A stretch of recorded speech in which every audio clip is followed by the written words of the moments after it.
Hello, my name is Desiree, and welcome to another episode of the Virtuous Woman Series, where we will uncover what it truly means to walk as a godly woman in today's world. Some of you think you're kind, but let me ask you something honestly. Are you kind, or are you just avoiding conflict? Because there is a difference. Kindness is not weakness, it's character, and the Bible makes this very clear. Kindness is one of the fruits of the Spirit, meaning it is not personality-based, it is spirit-formed.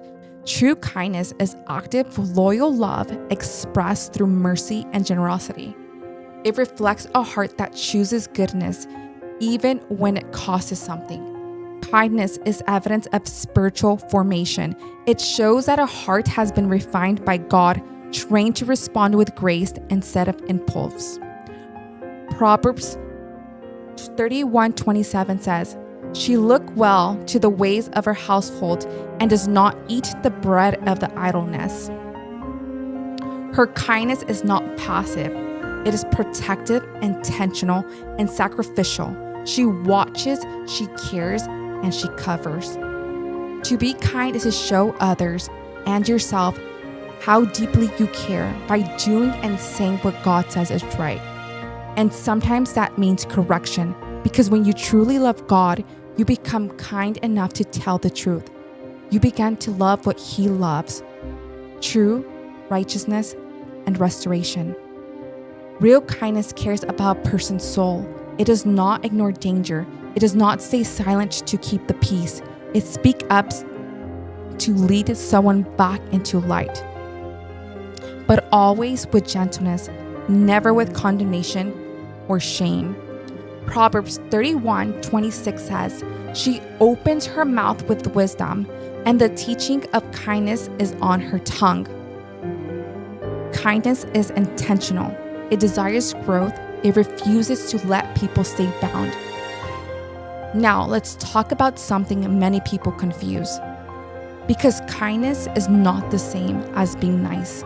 Niceness often comes from fear of rejection, conflict, or losing approval.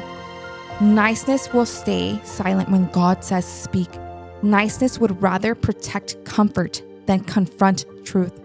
A nice woman may see her sister backsliding, falling into hidden sin, or drifting from God, and instead of speaking, she turns away. She stays quiet because confrontation feels uncomfortable. But a kind woman, she loves enough to say something. She will call her sister out with love and compassion. She will speak truth with tenderness and help guide her back into light. And if she doesn't yet have the solution, she will walk with her until she has found one.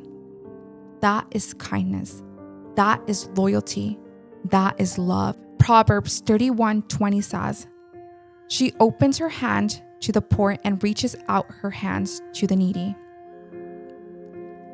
A generous woman gives because she cares. She gives because she has been blessed, and she gives because God has filled her, and overflow is her nature. Her generosity is not financial, it's spiritual, it's emotional, it's sacrificial. She gives her time, her prayers, her strength, her attention. She stands in the gap. She intercedes. She refreshes others, and in doing so, pours out for the sake of serving others. And Scripture promises this in Proverbs 11:12. A generous person will prosper. Whoever refreshes others will be refreshed. This is a heart of a virtuous woman: kind, courageous, restorative, generous. Not nice, not passive, but intentional, reflecting God Himself. Because true kindness doesn't just make people feel good, it leads them back to freedom. Thank you so much for watching. If this message blessed you, share it with another woman who needs encouragement today. May the Lord continue to refine your heart and straighten your walk. I will see you in the next episode. Blessings, and I will see you back here next week.